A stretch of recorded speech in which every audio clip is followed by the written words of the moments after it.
This in the Kitchen Podcast ကနေကြိုဆိုပါရစေကျွန်တော်ဒီနေ့စုံတွေ့နေတာကတော့မစိန်ထက်ဖြစ်ပါတယ်အမကကျွန်တော်မြန်မာပြည်မှာဆိုလို့ရှိရင် Food Safety Certification လို့ခေါ်တဲ့စားသောက်ထုတ်လုပ်တဲ့လုပ်ငန်းတွေကို Food Safety နဲ့ပတ်သက်တဲ့နိုင်ငံတကာအသိအမှတ်ပြုလက်မှတ်တွေကိုရရှိဖို့အတွက်ကို Facilitator လို့ခေါ်တဲ့ကူညီပြီးတော့ Food Safety Measurement တွေလုပ်ငန်းရှင်တွေပြုမှုဆောင်ရွက်ရမှာတွေသူတို့ရဲ့စက်ရုံတွေဆက်လိုင်းတွေမှာသတိထားပြုလုပ်ရမယ့်အချက်တွေကိုဝန်ဆောင်မှုပေးနေတဲ့ expert တယောက်ဖြစ်ပါတယ်။အဲ့တော့ကျွန်တော်ကဒီနေ့မစိန်ကိုအိမ်ရှင်မတွေအတွက်ပေါ့နော်။မိဖို့ကြောင့်ထဲမှာ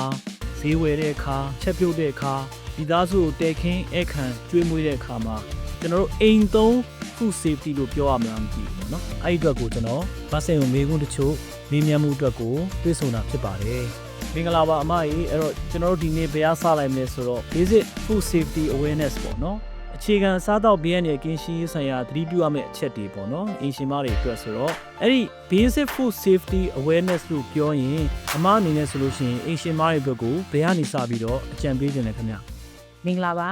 အိမ်ရှင်မတွေပဲဖြစ်ဖြစ်စားတောက်ကိုပြင်ဆင်ချက်ပြုတ်ရောင်းချနေတဲ့သူတွေပဲဖြစ်ဖြစ်အားလုံးအတွက်အသုံးပြုနိုင်မဲ့အခြေခံအကျဆုံးစားတောက်ဘေးအန္တရာယ်ကင်းရှင်းရေးအချက်ကလေး၅ချက်ကိုပြောပြချင်ပါတယ်ပထမဦးဆုံးသတိပြုစေချင်တာကတော့အစာလဲဆေးဆေးလဲစားဆိုတဲ့အတိုင်းပဲအစာအသောက်ကကိုယ်အင်အားဖြစ်စေနိုင်တယ်လို့အခက်မသိလို့ရှိရင်ဒီအစာအသောက်ကြောင့်ဒုက္ခအများကြီးရောက်သွားနိုင်တယ်ဆိုတာကိုစိတ်ထဲမှာသတိရှိစေချင်ပါတယ်ဒါကြောင့်ကိုယ့်ရဲ့မိသားစုအတွက်ချက်ပြုတ်တဲ့အခါမှာသို့မဟုတ်ကိုရောင်းချတဲ့အခါမှာအစားအသောက်ကိုကင်တွယ်မယ်ဆိုတိုင်းဒီအချက်၅ချက်ကိုသတိရစေချင်ပါတယ်အဲ့ဒီအချက်၅ချက်ကတော့ပထမဦးဆုံးနံပါတ်1က keep clean ဆိုတဲ့ချက်ပါအဲ့ဒါကတော့အစားအသောက်တွေကိုကင်တွယ်ပြင်ဆင်တဲ့အခါမှာတန့်ရှင်းနေဖို့ဂရုစိုက်ရမယ်ဆိုတဲ့ချက်ဖြစ်ပါတယ်အဲ့ဒီလိုပြောလိုက်တော့အိမ်ရှင်မဆိုရင်လည်းဈေးဝယ်ပြီးတော့ဈေးကနေဈေးချင်းတော့ကိုယူလာမယ်အိမ်ကိုရောက်မယ်အိမ်မှာဈေးချင်းတဲ့ပစ္စည်းတွေကိုထုတ်မယ်ပြီးရင်နေရာချမယ်ပြင်ဆင်မယ်ချက်ပြုတ်မယ်မိသားစုအတွက်ပြင်ဆင်ကျွေးမွေးမယ်ဒါတွေအားလုံးမှာဒီအချက်၅ချက်ကိုအမြဲတမ်းသတိရနေဖို့လိုတာပါပထမတစ်ချက်ကတော့တန်ရှင်းနေပါစေဆိုတဲ့အချက်ဖြစ်ပါတယ်ဒုတိယချက်ကတော့အစိမ့်နဲ့အချက်ကိုခွဲထားဖို့ဖြစ်ပါတယ်နံပါတ်3ကတော့ချက်အောင်တည်တည်ချာချာချက်ပြီးမှစားတောက်ဖို့ဖြစ်ပါတယ်နံပါတ်4ကတော့အပူချိန်မှန်မှန်ထားဖို့ဖြစ်ပါတယ်နံပါတ်5မှာတော့ရေအသုံးပြုမှုပေါ့နော်တန်ရှင်းတဲ့ရေနဲ့တန်ရှင်းတဲ့ကုန်ကျန်းပစ္စည်းတွေကိုအသုံးပြုပါဆိုတဲ့အချက်တွေဖြစ်ပါတယ်ဒီ၅ချက်ကို WHO ကထုတ်ထားတဲ့5 keys to safer food ဆိုတဲ့ handbook မှာလည်းတွေ့ရှိနိုင်ပါတယ်ဒီလိုမျိုး handbook အနေနဲ့တောင်မှထုတ်ထားတယ်ဆိုတဲ့အဓိပ္ပာယ်ကိုနိုင်ကဘယ်နေရာပဲရောက်ရောက်အခြေခံအကျဆုံးချက်ဟာဒီ၅ချက်ပဲဆိုတဲ့အဓိပ္ပာယ်ဖြစ်ပါတယ်ဒါဆိုရင်အမကပြောတဲ့ဒီတန်ရှင်းတယ်လို့ထင်ရတယ်ပေါ့နော်ဒါပေမဲ့လည်းကျွန်တော်တို့ဒီဝယ်ယူချက်ပြုတ်စားသုံးလိုက်တဲ့အခါမှာ foodborne illness လို့ခေါ်တဲ့စားတောက်ကနေဖြစ်တဲ့ဒီမနာကျန်းမှုတွေဖြစ်လာတာမျိုးတွေလည်းရှိတယ်ပေါ့နော်အဲ့တော့အဲ့ဒီ looks clean ပေါ့ပတ်နယ်လို့ထင်ရတဲ့အစားအသောက်တစ်ခုဟာစားတောက်ပြီးသွားတဲ့အခါမှာလူခန္ဓာကိုယ်ထိခိုက်သွားစေတယ်ဆိုတာဘယ်လိုအကြောင်းအရာတွေများဖြစ်နိုင်လဲခင်ဗျာအဲ့ဒါကိုကျွန်တော်တို့ကအင်ရှင်မတွေကဘယ်အကြောင်းအရာတွေကိုသတိပြုရမလဲခင်ဗျာဟုတ်ကဲ့ပါအဲ့ဒီအကြောင်းကိုနားလည်ဖို့အတွက်နည်းနည်းလေးတလှမ်းစာလေးနောက်ပြန်ဆုပ်လိုက်မယ်ပေါ့နော်ဆိုလိုချင်တာကဘယ်လိုအကြောင်းဒီယောဂတွေဖြစ်တယ်လဲဆိုတာမဖြစ်ခင်မှာဘာတွေကဖြစ်စေတာလဲဆိုတာလေးကိုတလှမ်းလေးပြန်ဆုပ်ပြီးတော့ပြောချင်ပါတယ်အဲ့တော့ကျမတို့ရဲ့ပတ်ဝန်းကျင်မှာလူတွေကိုယောဂဖြစ်စေတဲ့ပိုးမွှားတွေအများကြီးပဲရှိတယ် microorganisms တွေလို့ခေါ်တာပေါ့နော်ဆိုတော့ပိုးမွှားတွေထဲမှာကောင်းတဲ့ဘက်တီးရီးယားတွေရှိမယ်မကောင်းတဲ့ပိုးမွှားတွေလည်းရှိမယ်အန္တရာယ်ပြုနိုင်တဲ့အဏုဇီဝပိုးတွေလည်းရှိပါတယ်ဆိုတော့အဲ့ဒီအဏုဇီဝပိုးလေးတွေကမျက်စိနဲ့မမြင်ရဘူးပေါ့နော်ပြီးတော့သူတို့ကအခြေအနေသာပေးမယ်ဆိုရင်တကောင်ထဲကနေပြီးတော့6နာရီအတွင်းမှာ16တန်းထိအောင်တော့မှပြန့်ပွားသွားနိုင်တဲ့တတိရှိကြတယ်ပေါ့အဲ့ဒီဂုံတတိရှိကြတယ်ပေါ့နော်ဆိုတော့သူတို့တွေကဘယ်လိုမျိုးရွေ့ရှားတယ်လဲသူတို့တွေကဘယ်လိုမျိုးပွားများတယ်လဲဆိုတာကိုနားလည်ထားရင်ကျမတို့ကအဲ့ဒီရွေ့ရှားမှုတွေကိုထိန်းချုပ်နိုင်မယ်ပွားများမှုတွေကိုထိန်းချုပ်နိုင်မယ်ပေါ့ဆိုတော့အခုကြည့်လိုက်လို့ရှိရင်တန့်ရှင်းတယ်လို့ထင်ရတယ်ပေါ့တန့်ရှင်းတယ်လို့ထင်ရမှာပေါ့အဲ့ဘက်တီးရီးယားတွေကိုကျမတို့ကမျက်စိနဲ့မှမမြင်ရတာ哦ဆိုတော့အရင်ဆုံးသတိထားစေချင်တာကကြည့်လိုက်လို့တန့်ရှင်းတယ်လို့ထင်ရတိုင်းတကယ်တန့်ရှင်းနေတာမဟုတ်ဘူးဆိုတဲ့အတွေးလေးကိုအရင်ဆုံးရှိရမယ်ကျွန်တော်ဒါဆိုရင်အင်ရှင်မတွေအတွက်ကိုအစားအသောက်ကိုကျွန်တော်က3အုပ်စုခွဲလိုက်မယ်ပေါ့နော်ပထမတစ်အုပ်စုကတော့သူတို့ wet market တွေမှာပေါဝယ်တဲ့အစားအသောက်များပေါ့သူတို့အိမ်ကိုတည်လာတဲ့အဆင့်ထိပေါ့နော်ဒါကပ ထမအုပ်စုဒုတိယအုပ်စုကတော့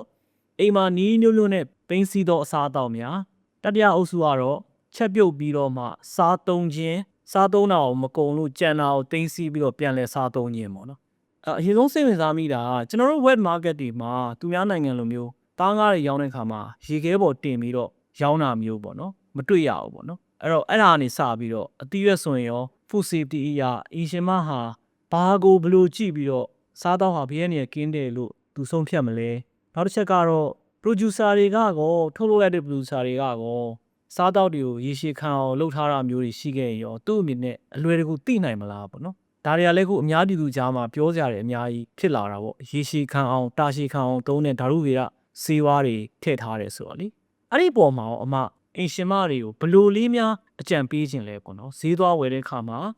ဒီစားတော့ဟာဘေးကနေကင်းရှင်းပါတယ်တို့ကျွန်တော်တို့ကဘလို့ဆုံးဖြတ်ကြမလဲ ဟုတ်ကဲ့ပထမဦးဆုံးတော့ wet market ကနေပြီးတော့ဈေးဝယ်တဲ့အကြောင်းလေးစပြီးတော့ပြောကြရအောင်နော်ဘယ်လိုကိစ္စမှာပဲဖြစ်ဖြစ်ခုနကပြောခဲ့တဲ့အချက်၅ချက်ကိုတော့နောက်ပြန်ပြီးတော့သွားလို့ရတယ်အဲ့တော့ဈေးဝယ်တဲ့အကြောင်းပြောမယ်ဆိုရင်လည်းနံပါတ်1တန့်ရှင်းတဲ့ဆိုင်အဝယ်ပါပေါ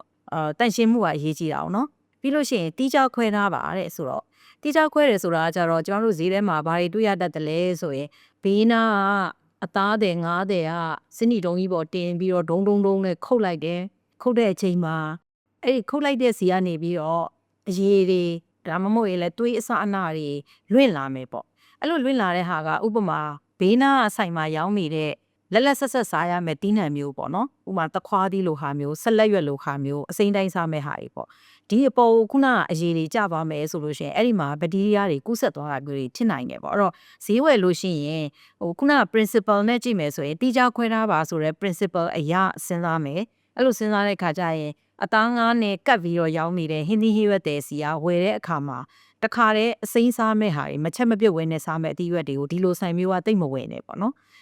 လွတ်ကျွတ်နဲ့သူ့အတူတန်ရှင်းရောင်းနေတဲ့ဆိုင်သားငါးတွေနဲ့ရောနှောမနေတဲ့ဆိုင်မျိုးကနေပြီးတော့ဝယ်ပေါ့ဒါဆိုရင်ခုနက principle အတိုင်းကျင့်သုံးတာပဲအရန်လဲအရေးကြီးတဲ့အချက်ဖြစ်တယ်ပြီးတော့ဈေးကနေဝယ်လာပြီးလို့ရှိရင်နောက်တစ်ချက်အနေနဲ့ကအစားအသောက်ကိုဘေးကနေရကင်းတဲ့အပူချိန်မှာထားတဲ့လေအဲ့တော့ဈေးဝယ်လာတယ်ဒါပေမဲ့အိမ်ကိုတမ်းမပြန်သေးဘူးကားထဲမှာဈေးချင်းအောင်ကြီးကိုထည့်ပြီးတော့ဟိုသွားတီသွားမိတာမျိုးလည်းရှိရင်ရှိမယ်ဒါဆိုလို့ရှိရင်ဒီအသားတွေကနေပြီးတော့ဘက်တီးရီးယားပိုးတွေပါလာတယ်ဆိုရင်အများကြီးပွားသွားမယ်ဒါမှမဟုတ်လည်းအိမ်ကိုရောက်တယ်သို့တော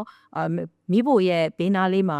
နေထိုးနေတဲ့နေရာလိုမျိုးသို့မဟုတ်မိဖို့နဲ့နေတဲ့နေရာလိုမျိုးပူတဲ့နေရာမျိုးမှာဈေးချင်းအောင်ကိုချထားမိတယ်ကြာသွားတယ်ဆိုရင်လည်းအဲ့ဒီမှာဘက်တီးရီးယားပိုးတွေပေါက်သွားနိုင်တယ်နောက်ဒီသီးနှံတွေတားငါးတွေကိုအိမ်မှာနေရာချတဲ့အခါမှာလည်းပဲရောနှောမထားပဲနဲ့အသီးနှံဆိုလဲသီးနှံအလျောက်သူ့နေရာနဲ့သူထားမယ်ပြီးရင်ဘယ်လိုပဲထားရေခဲတက်တာထဲမှာထည့်ပြီးတိမ့်မဲ့ပစ္စည်းမျိုးတွေဆိုရင်အများအားအဖုံးအုပ်ပြီးတော့တိမ့်မယ်ပေါ့တားငါးတွေဆိုရင်လည်းအိမ်ရောက်တာနဲ့တန့်ရှင်းတဲ့ရေနဲ့ဆေးကြောမယ်ပြီးတော့မှ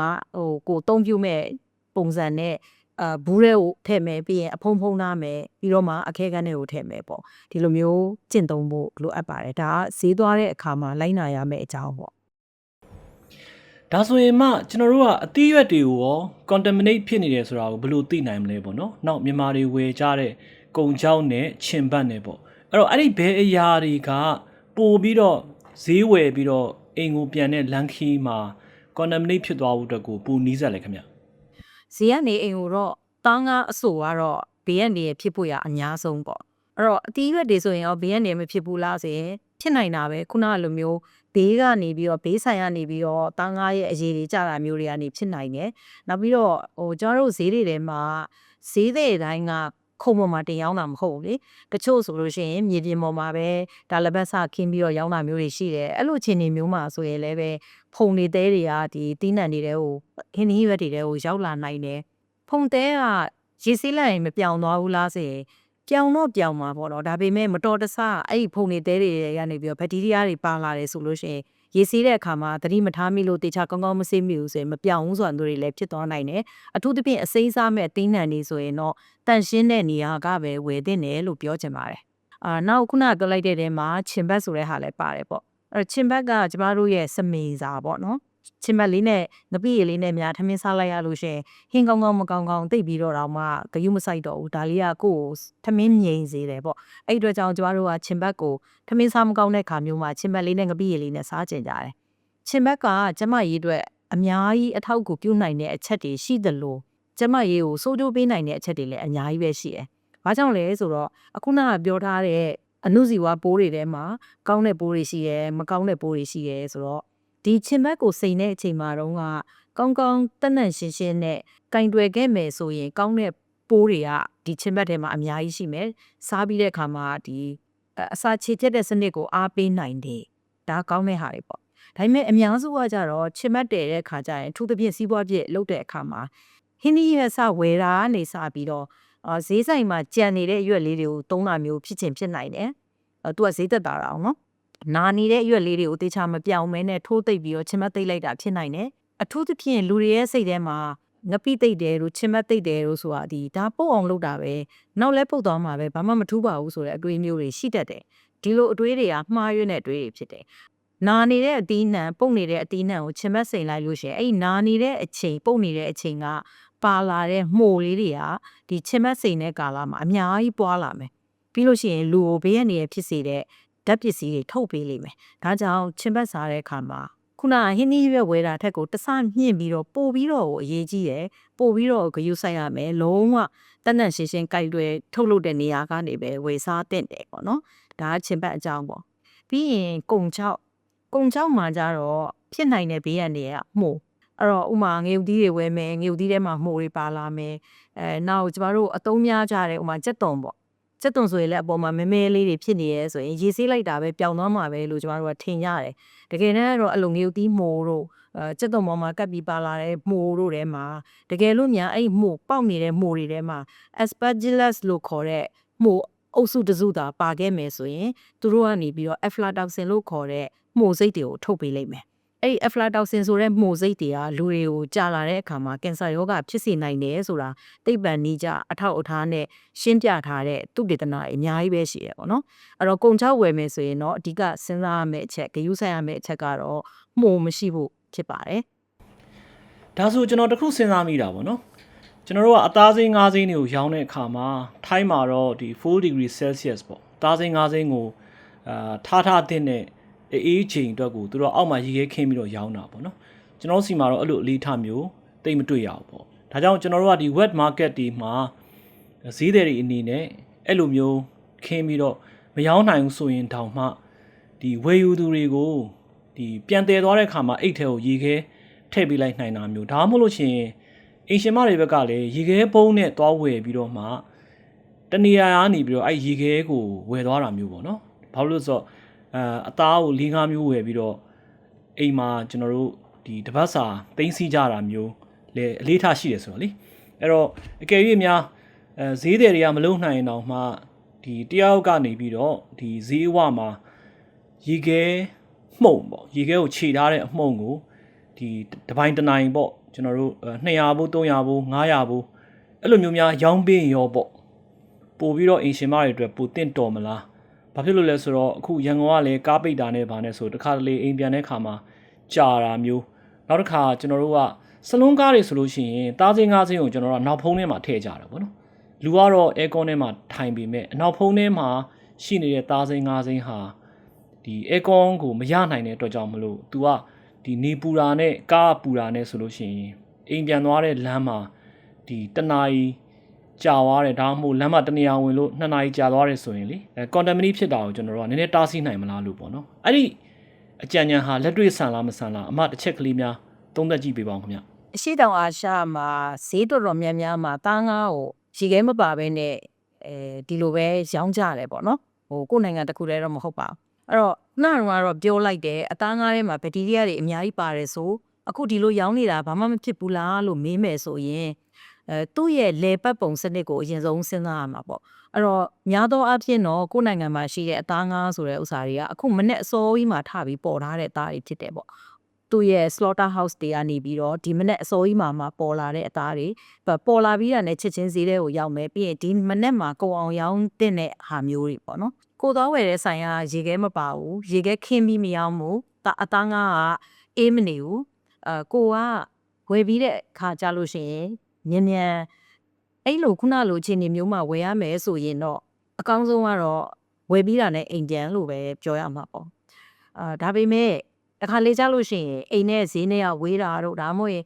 ချက်ချင်းဒီလိုပြန်လို့အဆင်မပြေတာတို့ဆိုဖြစ်တဲ့အခါကြလို့ရှိရင်တော့ကိုကခုနလိုကြိုတင်စဉ်းစားထားတဲ့အချက်တွေလုပ်ဖို့လိုလာနိုင်တာပေါ့နော်ဟိုရေခဲပုံးယူသွားတယ်လို့ဆိုတာမျိုးရေခဲကိုယ့်အကိုပြင်ဆင်သွားတယ်လို့ဆိုတာမျိုးပေါ့နော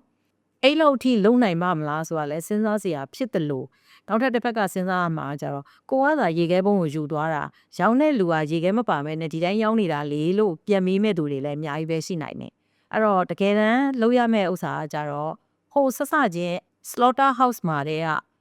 တတ်မှတ်ထားတဲ့အချိန်တိုင်းတာတစ်ခုအတွင်းမှာချက်ချင်းဒီအသားကိုအေးထဲကိုထည့်လိုက်ရမယ်ရေခဲထဲကိုထည့်လိုက်ရမယ်ဒါမှမဟုတ်အေးကန်းထဲကိုထည့်လိုက်ရမယ်ပေါ့အဲ့လိုလှုပ်ထားနိုင်တဲ့အသားမျိုးဆိုရင်တော့ပို့ပြီးတော့ကောင်းတယ်လို့ပြောမှာအခုလက်ရှိမြန်မာနိုင်ငံရဲ့အခြေအနေမှာဆိုရင်တော့သူကဒါတွေကစူပါမားကတ်မှာပဲဝယ်လို့ရနိုင်တဲ့အနေအထားမျိုးဖြစ်တယ်ပေါ့နော်ဆိုတော့သူက slaughter house ကနေစပြီးတော့ထိမ့်သိမ်းလာတဲ့အေးထိမ့်ချုပ်မှုပေါ့ cold chain ပေါ့ဒီလိုဝယ်မယ်ဆိုရင်ကဲထားမှာတော့ဈေးဝယ်တာကစူပါမားကတ်ကနေပြီးတော့ဝယ်လို့စူပါမားကတ်ကဒီအေးထားတဲ့ထိမ့်သိမ်းထားတဲ့ temperature အေးထားတဲ့အသားကိုဝယ်လာမယ်ဆိုရင်ကိုသတိထားရမယ့်ဟာကကြတော့ခုနလိုမျိုးရေခဲပုံးနဲ့ကောက်ထည့်လိုက်တာမျိုးအချိန်ကြာမယ်လို့ထင်တယ်ဆိုရင်ရေခဲထပ်ပြီးထည့်တာမျိုးဒါမျိုးကနည်းနည်းတဘာဝကြတယ်လို့ပြောရမှာပေါ့ဈေးကနေဝယ်တဲ့သူတွေကိုတော့တိုက်တွန်းစရာကဈေးကဝယ်ပြီးချင်းအိမ်ကိုမြန်မြန်ပြန်မှာနေပူထဲမှာချင်းနှောင်းကိုချမထားပါနဲ့အိမ်ရောက်တာနဲ့အဲ့ဒီအသားတွေကိုချက်ချင်းကိုလုံးနေကြနီလန်းအတိုင်းတန့်စင်ပါပြီးရင်လုံအောင်ထုတ်ထားတဲ့ဘူးနဲ့ရေခဲတစ်တာတွေကိုချက်ချင်းထည့်ပါလို့တိုက်တွန်းတာကတော့နည်းနည်းပို့ပြီးတော့တဘာဝကြနိုင်တယ်ဟုတ်ကဲ့ဒါဆိုရင်ကျွန်တော်တို့ကုံကြောက်ကတော့ခဏလေးထားလိုက်ဦးပါနော်သူကဓာတုအစိတ်တဲ့နဲ့ကိစ္စတွေကကုံကြောက်မှာပါသွားတယ်ဆိုရင်ကျတော့ဒါကိုခဏလေးကျွန်တော်တို့နောက်တစ်ပိုင်းထားလိုက်အောင်ကျွန်တော်တို့ဟင်းသီးဟိရွက်ဒီမှာစိုက်ပျိုးရေးကနေပါလာတဲ့ဓာတုအစိတ်တဲ့မှုတွေပေါ့နော် chemical residue ပေါ့ဒါတွေကိုကောကျွန်တော်တို့ကဘယ်လိုနီးနဲ့မစားသုံးခင်မှာပြေပြောက်သွားအောင်ရော့ပါသွားအောင်လုပ်နိုင်မလဲပေါ့နော် physical hazard လို့ခေါ်တဲ့ဒီအပြင်ကနေပြီးတော့ပေချန်လာတဲ့မျက်စိနဲ့မြင်ရသောမမြင်ရသောအညစ်အကြေးများကိုတချို့ကလည်း vinegar နဲ့စိန်နာစားနဲ့စိန်နာအသီးရွက်ဆေးတဲ့စိန်နာမျိုးကိုကြော်လော်ချက်ပြုတ်မစားတော့ခင်မှာလုပ်ကြတယ်ပေါ့နော်ဒါတွေနဲ့ပတ်သက်ပြီးတော့အမဘယ်လိုများအကြံပေးခြင်းလဲခင်ဗျလွယ်လွယ်လေးပြောရရင်တော့လေဟင်းသီးရွက်ထဲမှာဆေးတွေအများကြီးသုံးထားလို့ပိုးသက်ဆေးတက်ကျွေးနေအများကြီးပါနေတယ်ဆိုရင်အဲ့ဒါတွေကိုကုံအောင်ဖယ်ရှားဖို့ဆိုတာတော့တော်တော်ခက်တယ်လို့ပဲပြောရမှာပေါ့ဒါကတော့အလွယ်ဆုံးဖြေပေါ့ဒါပေမဲ့ခက်တယ်ဆိုပေမဲ့လို့ကိုမကာကွယ်ပဲနေလို့ကလည်းမဖြစ်သေးဘူးဆိုတဲ့ခါကျတော့ကိုကာကွယ်ဖို့ဘာတွေလုပ်နိုင်မလဲဆိုရင်ခုနကပြောသလိုမျိုးအသီးနှံဆေးကြောဖို့တီချာထုတ်ထားတဲ့ဆေးမျိုးရိုက်မှိုင်နေဆိုရင်အဲ့ဒါမျိုးတွေသုံးလို့ရတယ်ရေနဲ့ဆေးရေကောင်းကောင်းရေတန့်တန့်မှာစားနဲ့ဆေးတာမျိုးဗီနီဂါနဲ့ဆေးတာမျိုးဒါတွေကကိုယ့်အတွက်အများကြီးအသုံးဝင်နိုင်တယ်ပေါ့နော်နောက်တစ်ချက်စဉ်းစားနိုင်တာကြတော့တကယ်လို့များဖြစ်နိုင်မယ်ဆိုရင်ပေါ့ကိုကဒီ source ကိုတိတဲ့နေရာကနေဝယ်တာလည်းပဲကိုကာကွယ်နိုင်တဲ့နည်းလမ်းတွေကတစ်ခုဖြစ်တယ်အခုနောက်ပိုင်းမှာဆိုလို့ရှိရင်တော့အလိုဟင်းသီးရွက်ကိုစိုက်ရိုးတဲ့နေရာကိုတိတဲ့ source ကနေမှဝယ်ပြီးမှရောင်းနေတဲ့အိမ်ထိတောင်မှပို့ပေးတဲ့ online ကနေမှာလို့ရတဲ့လုပ်ငန်းမျိုးလေးတွေလည်းပေါ်လာတယ်ဆိုတော့ကျွန်မအမြင်ကတော့အဲ့လိုမျိုး known source ကနေဝယ်တဲ့လုပ်ငန်းတွေကိုလည်းအားပေးတင်တယ်လို့ယူဆပါတယ်အမြဲတမ်းပဲဘေးမကင်းတဲ့အစားအသောက်ကိုစိတ်တထင်းထင်းနဲ့စားနေရမယ်အစားဒီလိုမျိုးကိုတိတဲ့ဒီဟင်းသီးဟင်းရွက်ကတော့ဘယ်အခင်းရစိုက်တာဒီဟင်းသီးဟင်းရွက်ကိုဘလို့စိုက်တာအဲ့ဒီအချက်အလက်တွေကိုတိထားတဲ့သူကအာမခံချက်တစ်ခုနဲ့ရောင်းတဲ့ဟင်းသီးဟင်းရွက်တွေကိုစားရင်တော့နည်းနည်းလေးပို့ပြီးတော့ကျမရေးအတွက်ဘေးကင်းနိုင်တယ်ပို့ပြီးတော့ကောင်းနိုင်တယ်လို့ယူဆတယ်ပေါ့ဒါကကိုကာကွယ်တဲ့နီးလန်းနေတဲ့ကနောက်ထပ်တစ်ခုပေါ့နော်အဲ့တော့စောစောကပြောသလိုမျိုးအသီးနှံကိုပြောင်းဆေးတာမျိုးကနီးလန်းတစ်ခုအခုဒီ source ကိုရွေးချယ်ဝယ်ယူတာလည်းနောက်ထပ်နီးလန်းတစ်ခုလို့ပြောရမှာပါပဲဟုတ်ကဲ့ဒါဆိုရင်ကျွန်တော်တို့ကဒီရေခဲတစ်တာထဲမှာတိန်းတဲ့ကိစ္စလေးကိုဆက်သွားရအောင်ပေါ့နော်ဝယ်ယူပြီးသွားပြီအိမ်ရောက်လာတယ်ရေခဲတစ်တာထဲမှာတိန်းဖို့အတွက်ကိုအစိမ့်လိုက်တိန်းသလားဒါမှမဟုတ်လို့ရှိရင်ကျွန်တော်ငယ်တော့အဖွားတွေကလीဒီလှော်တယ်ခေါ်တာပေါ့ဒီကျွန်တော်တို့စားလေးစနွေးလေးနဲ့အသားငါးတွေကိုနည်းနည်းလေးဒီကြက်သွားအောင်လှော်လိုက်ပြီးတော့မှတိန်းတာမျိုးပေါ့နော်အဲ့တော့ကျွန်တော်တို့ကရေခဲတစ်တာရှိတော့ဒီ modern Asian မတွေအတွက်ကိုအဲ့လိုမျိုးအသားငါးတွေကိုဆေးပြီးတော့မှဒီတိုင်းလေးဘူးလေးတွေအထုပ်ကလေးနဲ့တိန်းထားတာကောင်းတာလားဒါမှမဟုတ်လို့ရှိရင်နည်းနည်းလေးကြက်သွားအောင်စားလေးစနွေးလေးနဲ့လှိမ့်ပြီးတော့လှော်ပြီးတော့မှတိန်းတာကောင်းတာလားပေါ့နော်အဲ့ဒီပုံမှာအမအနေနဲ့ဘယ်လိုလေးများအမြင်ရှိလဲခင်ဗျရေခဲတစ်တာရှိလာတဲ့ခင်မှာတော့သားငါးကိုတန့်စင်ပြီးအခဲကန်းထဲမှာတိန်းတာကပို့ပြီးတော့အဆင်ပြေလွယ်ကူတယ်လက်တွေ့ကြတယ်လို့ပြောရမှာပေါ့ ဒါပေမဲ့ရေးကြီးတာကဒီလိုသိမ်းစီးတဲ့အခါမှာခုနကပြောလိုက်တဲ့အမှုစီပွားပိုးမွှားတွေမပေါက်ပွားဖို့ကအဓိကအချက်ဖြစ်တယ်အဲ့တော့ခဲလိုက်ပြီးဟေ့ဆိုရင် तू ကမပေါက်ပွားနိုင်တော့ဘူးပေါ့နော်ဒါပေမဲ့လို့မခဲခင်မှာကလေးကကိုကကြိုတင်ပြီးတော့ငါဒီငါးတွေအသားတွေကိုတေးသေးချာချာတန့်စင်အောင်လုပ်ပြီးမှသိမ်းတာကိုပို့ပြီးတော့တိုက်တွန်းချင်ပါတယ်။သားငါးကိုဘက်တီးရီးယားမပေါက်ပွားအောင်ကာကွယ်တဲ့အနေနဲ့ရေခဲတစ်တာထဲမှာသိမ်းကြတယ်။သို့မဟုတ်ခုနလိုမျိုးလုံးပြီးတော့သိမ်းကြတယ်ပေါ့နော်။ရေခဲတစ်တာအသုံးပြုတဲ့ခစ်မှာတော့ရေခဲတစ်တာထဲမှာထည့်ပြီးတော့သိမ်းတာဟာပို့ပြီးတော့လွယ်ကူစင်ပြေတဲ့နီးလန်းဖြစ်တယ်။ဘယ်လိုနည်းနဲ့ပဲသိမ်းကျမတို့ကခေါင်းထဲမှာထည့်ပြီးစဉ်းစားထားမှာဒီလိုသိမ်းစီးနေတယ်ဆိုတာကဘက်တီးရီးယားတွေမပွားအောင်လုပ်နေတာဖြစ်တယ်။ဒါကြောင့်သားငါးကိုရေခဲတစ်တာထဲမှာသိမ်းမယ်ဆိုရင်လည်းမသိမ်းခင်မှာကတည်းကတန့်ရှင်းရေးလုပ်စေချင်တယ်။တန့်ရှင်းရေးလုပ်တင်တယ်။အဲ့တော့တချို့တွေကအယူဆရှိတယ်။အသားငါးကိုရေမဆေးရအောင်ဆိုတဲ့အယူအဆ။ရှေ့မှာပြောလိုက်တဲ့လိုမျိုး slaughter house ကထွက်လာတာနဲ့အေးတွေကိုတန်းထည့်ထားရတယ်ဆိုတဲ့အသားမျိုးဆိုရင်တော့တစ်မျိုးအဲ့လိုမဟုတ်ဘဲနဲ့ကိုကဈေးကနေဝယ်လာတာဆိုရင်တော့ရေမဆေးဘဲနဲ့သိမ်းဖို့ဆိုတာတော်တော်လေးခက်တယ်။ဘာလို့လဲဆိုတော့အဲ့သားငါးတွေကိုကားတွေပေါ်မှာတင်လာမယ်ပြီးရင်ဆိုင်ပေါ်မှာတင်ရောက်မယ်စနီတုံးတွေဓာတ်တွေနဲ့ခုတ်မယ်အဲ့ဒီဟာတွေအကုန်လုံးကတန့်ရှင်းနေရလားမတန့်ရှင်းဘူးလားမသိကြဘူးအဲ့တော့ဒီသားငါးမှာဘက်တီးရီးယားပိုးတွေရှိနေနိုင်တယ်လို့ယူဆရမှာပေါ့နော်အဲ့လိုမေးတော့သားငါးကငကိုကလေးကဘက်တီးရီးယားပေါက်လာလားလို့မေးရင်သားငါးရဲ့အတွင်းပိုင်းနေမှာတော့အလိုလိုနေရင်ဘက်တီးရီးယားတွေကပွားနေတာမဟုတ်ဘူးဒီ slaughter house မှာသားငါးတွေကိ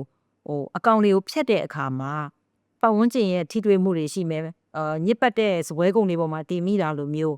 းဒါမှမဟုတ်လို့ရှိရင်လည်းဒီသားငါးကိုကင်နေတဲ့အချိန်မှာသူ့ရဲ့ဥတွေဝမ်းတွင်းကလီစာတွေနဲ့ထိတွေ့မှုရှိတာမျိုးအဲ့လိုမျိုးကနေပြီးတော့မှဒီဘက်တီးရီးယားပိုးတွေကပါလာတာဥပမာလုံးဝယုံကြည်ရတဲ့ source ကနေဝယ်တယ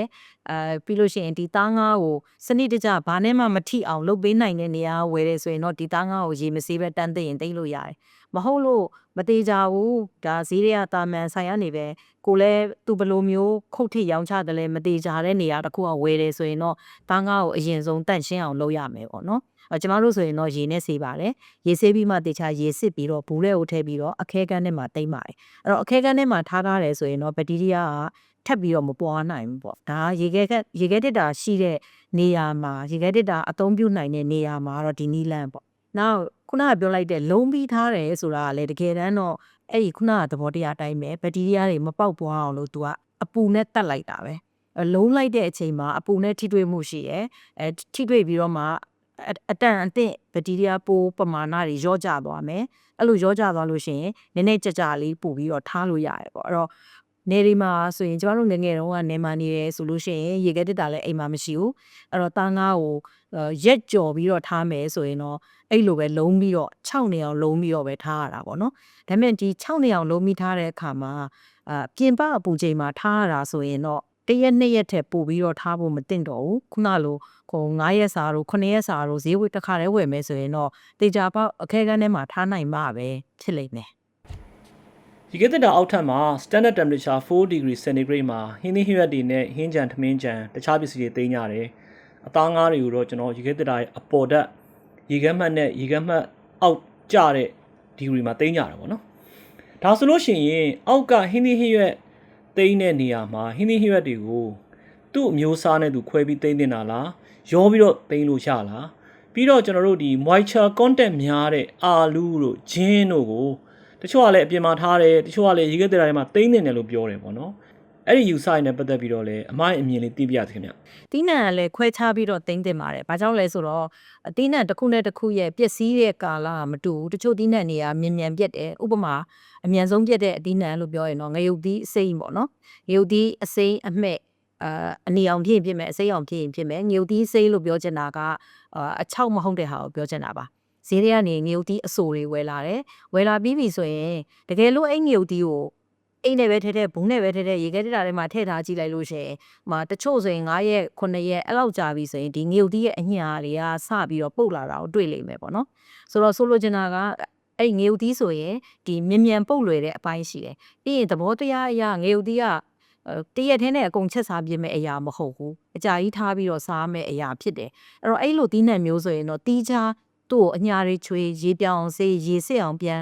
ရေလေးစစ်အောင်လေတလက်ထားပြီးတော့မှသူ့ကိုဘူးလေးခွက်ကလေးနဲ့ထည့်ပြီးတော့အဖုံးလေးပိတ်ပြီးတော့ရေခဲတစ်တာအောက်ထပ်မှာသိမ့်တင်ပါတယ်ဒါကတော့အဲ့လိုပျက်စီးလွယ်တဲ့အသီးနှံတွေပေါ့ ဒီသဘောတရားကိုထပ်ပြီးစဉ်းစားကြည့်မယ်ဆိုရင်တကယ်လို့များတင်းနံတစ်ခုကပျက်စီးသွားပြီဆိုရင်သူကဖိုဘက်ကမပျက်စီးသေးတဲ့တင်းနံကိုသွားပြီးတော့ထိပြီဆိုရင်သူကကူးနိုင်တာပဲလေအဲ့တော့တင်းနံကိုရောထားတာတဲ့စားရင်တော့ခွဲပြီးထားတာပို့ပြီးတော့တင့်တော်တယ်ပေါ့အရန်ပျက်စီးလွယ်တဲ့တင်းနံမျိုးဆိုရင်တေချာရေဆေးတန့်စင်ပြီးမှဘိုးလေးနဲ့တိမ့်တဲ့နဲ့အဲ့လိုမို့လို့အရန်ကြီးပျက်စီးမလွယ်ဘူးဒါမှမဟုတ်လေဒီတင်းနံမျိုးကဒီရက်ပိုင်းအတွင်း1ရက်2ရက်3ရက်အတွင်းစားလိုက်မဲ့တင်းနံမျိုးဖြစ်တယ်ဆိုရင်တော့ခုနလောက်ကြီးဂယုစိုက်စရာတော့မလိုဘူးသို့တော့ခွဲပြီးသိမ်းတာတော့ကောင်းမွန်တဲ့အလေးထားတစ်ခုပါပဲကျွန်တော်ကုံကြောက်ကတော့အရန်အောင်လည်းများတယ်သူ့ရဲ့အမျိုးအစားတွေကလည်းအများကြီးပဲဆိုတော့ပြီးမှပဲကျွန်တော်တို့က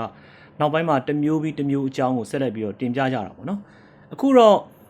့ချက်ပြုတ်တဲ့အဆင့်ကိုသွားလိုက်ကြအောင်အင်ရှင်မတွေကမနက်ပိုင်းဆိုလို့ရှိရင်ကလေးတွေကြောင်းသွားတယ်အမျိုးသားအလုပ်သွားတယ်ဒါကြောင့်မလို့အစိုးရချက်ရတယ်ကလေးတွေထမင်းမှုထည့်ပေးတယ်အမျိုးသားကိုလည်းထမင်းမှုထည့်ပေးတယ်ပေါ့နော်ပြီးတော့သူတို့စားဖို့အတွက်မိဖို့မှာထားခဲ့တယ်တချို့ကလည်းအိုးနဲ့ထားတယ်တချို့ကပကံနဲ့ထားပြီးဇွဲပေါ်တင်ထားခဲ့တယ်နောက်သူလှုပ်ရှားရှိတာတွေလုပ်တယ်သူလည်းပြင်သွားရရှိတာသွားမယ်နေ့လေပြန်လာတော့မှပြန်ပြီးတော့ microwave oven နဲ့တော့၎င်းဒါမှမဟုတ်အိုးထဲမှာပဲပြန်တည်ပြီးတော့၎င်းနှွေးကြတယ်ပြန်စားကြတယ်ပေါ့နော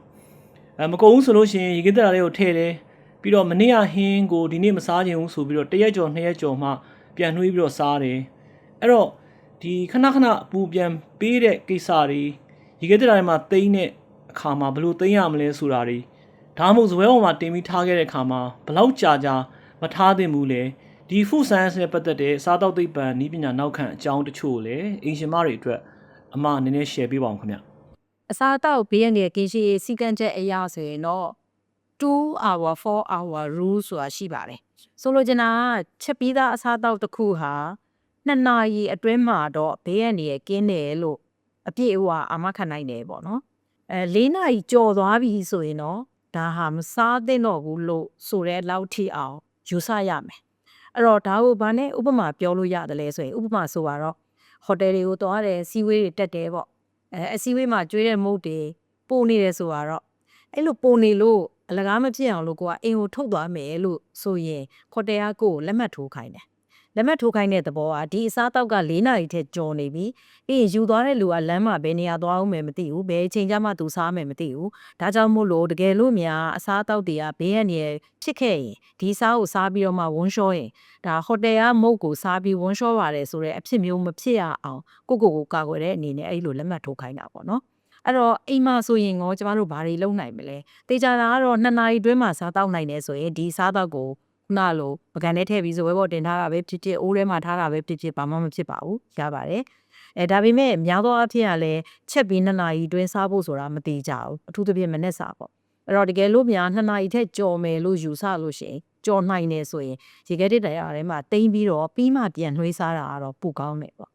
့တကယ်လို့များအပြင်မှာထားတာက4နာရီထက်ကျော်သွားပြီဆိုရင်တော့အစားအသောက်ရဲ့အမျိုးအစားပေါ်မှာမူတည်ပြီးတော့သူကဘေးရန်နေရှိနေတယ်ဆိုတာကိုသိရမယ်အိမ်မှာတကြီးရွယ်အိုတို့ကလေးတို့ကိုဝန်တယ်တို့ယောဂအခန်းရှိတဲ့သူတို့ဒီလိုမျိုး vulnerable group တွေကတယောက်ရှိတယ်ဆိုရင်ဒီလိုအစားအသောက်မျိုးတွေကိုမကြွေးဘဲနဲ့ထားဖို့ဂရုစိုက်တဲ့နဲ့နောက်ဟင်းမကုံလို့ရေခဲတစ်တာတွေကိုတိမ့်ပြီးတော့မှပြန်နှွေးစားမယ်ဆိုရင်ပြန်နှွေးတဲ့အခါမှာအနည်းဆုံး86ဒီဂရီစီထက်ကျော်အောင်ဆိုလိုချင်တာပွက်တဲ့အထိပေါ့နော်အဲ့လိုမျိုးပြန်နှွေးပြီးတော့မှစားတင်တယ်ဒါလေးတွေကတော့အထူးဂရုစိုက်ရမယ့်အချက်လေးတွေဖြစ်ပါတယ်ကျမတို့မြန်မာဟင်းကလည်းချက်ထားပြီးတော့စားတဲ့အလေးရှိနေတဲ့အခါကျတော့အစီလေးနှစ်တွေလည်းပါမယ်ဆိုတော့လေအဲ့တော့ဒီစီကန်းချက်လေးတွေက2 hour 4 hour rule လေးကိုတတိထားရင်တော့ကိုယ့်အတွက်အနည်းဆုံးဘေးရန်နေမဖြစ်အောင်ကာကွယ်နိုင်ပါလိမ့်မယ်ဟုတ်ကဲ့ကျေးဇူးအများကြီးတင်ပါတယ်အမမတ်စိန်ထက်က Global Food Safety Institute ဆိုတဲ့ဖွဲ့စည်းနဲ့ Food Safety နဲ့ပတ်သက်တာနောက်တစ်ခါကျွန်တော်တို့ Food Product Development နဲ့ပတ်သက်တဲ့အကြောင်းအရာများကိုသင်တန်းပို့ချလျက်ရှိပါတယ် Global Food Safety Institute ကသင်တန်းတွေပို့ချအောင်နေမကဘူးကျွန်တော်စားသောက်ကုန်လုပ်ငန်းများအတွက်စားသောက်ဘေးရန်ရဲ့ကင်းရှင်းရေးဆိုင်ရာနိုင်ငံတကာတိမှတ်ပြုလက်မှတ်တွေရရှိဖို့ကိုလည်းအကြံပေးဝန်ဆောင်တဲ့လုပ်ငန်းကိုလည်းလုပ်ကိုင်ရရှိပါတယ်ဒီနေ့မတ်စိန်ထဲနဲ့ကျွန်တော်နဲ့တိုင်ပင်ဆွေးနွေးသွားကြတဲ့အကြောင်းအရာတွေဟာမြန်မာအင်ရှင်မတွေအတွက်အခြေခံအကြောင်းအရာအပိုင်း1တာဖြစ်ပါလိမ့်မယ်ကျွန်တော်တို့ရှေ့ဆက်ပြီးတော့စားတောက်ဘေးရန်ကင်းရှင်းရေးဆိုင်ရာစားတောက်တစ်ခုချင်းစီမှာဖြစ်တတ်တဲ့ပြောင်းလဲမှုတွေသူတို့ရဲ့ဓာတ်ပြုမှုတွေလူတွေနဲ့တဲ့သလားမတဲ့သလားဆိုတာတွေကျေပြန့်စွာကြန့်ရှိနေပါသေးတယ် Listen in the kitchen မိဖို့တွေကနေနားထောင်ပါဆိုတဲ့ podcast အစီအစဉ်များကိုစောင့်မျှော်နားဆင်ကြဖို့ဖိတ်ခေါ်လိုပါတယ်။ channel များမှာလည်း like and subscribe လုပ်ထားနိုင်ကြပါတယ်။အားလုံးကျေးဇူးတင်ပါတယ်။ကျွန်တော်ဝနကျော်ပါ